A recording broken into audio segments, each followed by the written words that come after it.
नहीं भाभी, पापा से जो भी मिलने आता है उल्टा वो लोग पापा और माँ की तारीफ करते हैं कि इतना बड़ा परिवार होते हुए भी यहाँ की बहू बेटियां खुद अपने हाथों से खाना बनाती भी है और परोसती भी है। घर बड़ा होने से या पैसा होने से घर की औरतें काम करना छोड़ देती है, ये कहाँ की रीत है। जहाँ बहू बेटियां अपने हाथों से प्यार से रसोई में मिलजुल कर खाना बनाती है, वहां अन्नपूर्णा कभी रुष्ट नहीं होती। औरतें आजकल चांद पर पहुंच गई है माँ, आप हमें रसोई तक ही बांधना चाहती हैं? नहीं, ऐसा नहीं होने देंगे हम। हमारा इतना बड़ा बिजनेस है, तुम दोनों वहां भी काम कर सकती हो, लेकिन माँ, अब हम आ गए हैं और मुझे लगता है आपने अभी तक शायद बड़े खानदान की शान और शौकत को देखा ही नहीं है। आप कभी शेखावत मेंशन में आइए तो आपको पता चलेगा कि आखिर बड़े घरों में काम कैसे होता है। छोड़ो मायरा, रही बात हमारी पहली रसोई की, तो हम आज से ही शेफ को बुला लेते हैं। भाभी, कनक, रहने दो, ज्यादा बहस करने की जरूरत नहीं है। नताशा और मायरा ने अपनी सास को ही नीचे दिखा दिया, ये कहते हुए कि उन्हें घर को संभालना नहीं आता। मीरा ने भी कुछ ज्यादा जवाब नहीं दिया और रात को शेफ ने जब खाना बनाया तब डाइनिंग टेबल पर किसी को भी घर जैसा स्वाद नहीं आ रहा था। आज खाना कुछ अलग क्यों है? हाँ, कुछ अलग सा लग रहा है, जैसे घर में ना बना हो। अलग तो लगेगा ही, आज हमारे घर बड़े शेफ ने खाना जो बनाया है। आपको पता है, ये शेफ अमेरिका में 5 स्टार होटल में खाना बना चुके हैं। लेकिन आज शेफ ने खाना क्यों बनाया? आज तो बहुओं की पहली रसोई थी। हाँ तो पापा, हमने खाना अपनी नजरों के सामने रहकर बनाया है, एक एक चीज अच्छी से अच्छी क्वालिटी की है। बात चीजों की और मसालों की नहीं है मायरा, इसमें घर जैसा स्वाद ही नहीं आ रहा। बिल्कुल रूखी सूखी रोटी लग रही है, जैसे कोई अपनापन ही नहीं है, कोई भाव ही नहीं है। ये क्या बोले जा रहे हो तुम? भाव, अपनापन, खाना में ये सिर्फ होता है क्या? होता है। जब घर के सदस्य, घर के अपने लोग प्यार से हमारे लिए खाना बनाते हैं, तब आपको खाने में अपनापन, स्वाद, प्रेम, भाव सब कुछ मिलता है। मुझे लगता है ये परिवार कुछ ज्यादा ही फिल्मी है, बड़े बड़े डायलॉग्स बोलना जानता है बस। भाभी, हमने आपसे कहा था कि हम सब मिलकर खाना बना लेते हैं, लेकिन आप मान ही नहीं रही थी। मुझे लगा था हमने इतनी मेहनत से इतने बड़े शेफ को घर बुलाया है, उनसे खाना बनवाया है, तो आप सब खुश हो जाएंगे, हमें हमारी पहली रसोई पर गिफ्ट देंगे। लेकिन आप सब लोग तो हम पर ही इल्जाम लगा रहे हैं कि हम आपको रूखी सूखी रोटी खिला रहे हैं। ऐसी बात नहीं है मायरा, तुम दोनों गलत समझ रही हो। हम सब कुछ सही समझ रहे हैं। असल बात यह है कि यहाँ बस पैसा बहुत है आप लोगों के पास, पर आप लोगों को देसीपन की आदत है। आपको पता ही नहीं कि बड़े घर में लोग कैसे रहते हैं, कैसे उठते बैठते हैं। अच्छा, और तुम दोनों को लगता है कि क्योंकि तुम दोनों के मायके हरे भरे संपन्न हैं, तो बस इसलिए तुम दोनों को काम करने की जरूरत नहीं है। अगर तुम दोनों ऐसा सोचती हो तो मेरी मानो ये बिल्कुल गलत है। आप लोगों को जो सोचना है आप सोच सकते हैं। मेरी और मायरा की आज हमारी फ्रेंड्स के साथ किटी पार्टी है, हम दोनों जा रहे हैं। नताशा, ये क्या तमीज है बड़ों से बात करने की? कैलाश, जब कोई बाहर जा रहा हो तो उसे टोकना नहीं चाहिए। हम इस बारे में आराम से बैठकर बात करेंगे। लेकिन माँ। कैलाश, प्लीज बेटा। शेखावत परिवार के संस्कार और परवरिश उनके हर काम में और हर फैसले में दिखती थी, लेकिन नताशा और मायरा को ये सब बहुत मिडिल क्लास सा लगता था। उन्हें लगता था कि उनके ससुराल वालों को अमीरों की तरह चलना ही नहीं आता।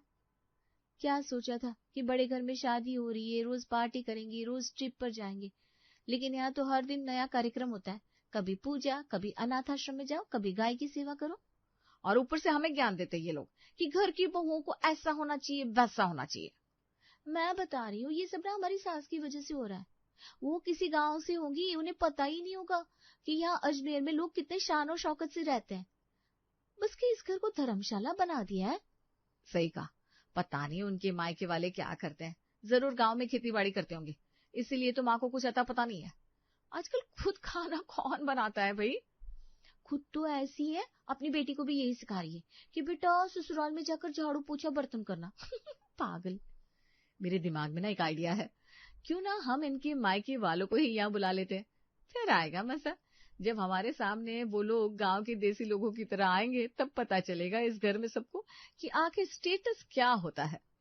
नताशा और मायरा अपनी बात को सच साबित करने के लिए किसी भी हद तक जा सकती थी, इसलिए उन दोनों ने मीरा के मायके वालों को बुला लिया, वो भी उन्हें बिना बताए। मैंने चुपके से मोहित के फोन से उनके दोनों मामा जी का नंबर ले लिया और उन्हें फोन भी कर दिया है यहाँ आने के लिए। अब आएगा मजा, देखना ये लोग कैसे आते हैं, हाथ में झोला लिए, ढंग के कपड़े भी नहीं पहने होंगे उन्होंने। और आज तो हम ही खाना बनाएंगे। यहाँ सब लोग कहते हैं ना, हम रूखी सूखी रोटी बनवाते हैं, खाने में भाव नहीं होता।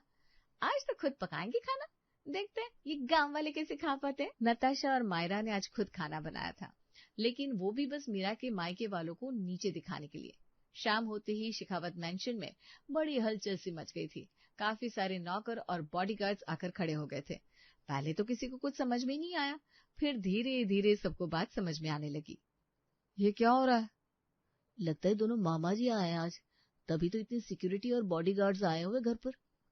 आपकी मामा जी के आसपास इतनी सिक्योरिटी रहती है क्या? हाँ, वो जयपुर के सबसे बड़े उद्योगपति हैं, और तो और दूसरे मामा जी वहां नेता है, इतनी सिक्योरिटी तो होगी। सबसे बड़े उद्योगपति? हाँ, शिखावत मेंशन तो उनके सामने कुछ भी नहीं है। तुम्हें पता नहीं है, तुम दोनों के पापा ने भी इनसे इन्वेस्टमेंट लेकर ही राठौड़ इंडस्ट्री की शुरुआत की थी। क्या, हमारे पापा ने? हाँ, उस वक्त मम्मी खुद ये अंपायर संभालती थी। वो दिखाती नहीं है, लेकिन उन्होंने लंदन से मास्टर्स किया है। शिखावत इंडस्ट्री के आधे से ज्यादा फैसले वो खुद ही लेती हैं। दोनों मामा जी को देखकर और अपनी सास की सच्चाई को जानकर हाँ, नताशा और मायरा तो पानी पानी हो चुकी थी। उन्हें एहसास हुआ कि वो जो खुद को समझ रही थी, वो तो अपनी सास के नाखून के बराबर भी नहीं थी। अरे तुम दोनों यहाँ क्या कर रही हो? हमें खाना बनाना नहीं आता, लेकिन हम सीखना चाहते हैं माँ आपसे। तुम दोनों मुझसे सीखना चाहती हो? सच? आपसे मैं बहुत कुछ सीखना है माँ, कि कैसे इतना सब कुछ होते हुए भी आप विनम्र रहती हैं सबके साथ, कैसे आप अहंकार को खुद पर हावी नहीं होने देती, और कैसे आपने इस घर को मंदिर बनाया हुआ है। किशन काका, आज से आप भी हम दोनों को डांट दीजिएगा अगर हम बदतमीजी करें तो। अरे मालकिन, हम कैसे? मालकिन नहीं, नताशा कहिए, आपसे छोटे हैं हम। माँ, आज हम रूखी सूखी बना देते हैं रोटी, लेकिन आप हमें सिखाती जाइए। अरे, तुम दोनों के हाथ की तो रूखी सूखी रोटी भी अमृत की तरह है बेटा। आज लग रहा है कि अब शिखावत परिवार के भविष्य की डोर सही हाथों में है। चलिए सब लोग साथ में खाना बनाते हैं। रुकिए, मैं भी आती हूँ। आज शिखावत परिवार की रसोई सच में रसोई लग रही थी, जहाँ अन्नपूर्णा का वास नजर आ रहा था। मकान पैसे से बन सकता है, लेकिन घर सिर्फ परिवार और उनके प्यार से ही बन सकता है। क्यों, सही कहा ना मैंने?